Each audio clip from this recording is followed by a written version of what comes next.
Tonight, the president declaring victory, saying his tariff threat convinced Mexico to speed up its deployment of 6,000 Mexican National Guard troops to the Guatemalan border, stopping migrants headed to the U.S., and to expand its efforts to hold migrants in Mexico while they're seeking asylum. But left unexplained, the president's mysterious tweet that he has another fully signed and documented deal with Mexico.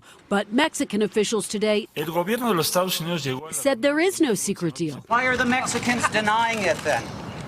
I don't think they'll be denying it very long. It's all done. Tonight, we asked the vice president. So who's right here? The agreement that we reached with Mexico was truly historic. Are there more details that are about to be revealed? There are backstops in this agreement, Kristen. If in 90 days, if we're not achieving the objective of truly reducing the enormous flow of illegal immigrants across our border, that we have every confidence that we're going to be able to move forward with additional agreements with Mexico. But Democrats say the tariff showdown is a crisis of the president's own making, and Mexico's concessions had already been under discussion. So he creates a crisis and then acts like he goes on to solve it, which is not how you should govern.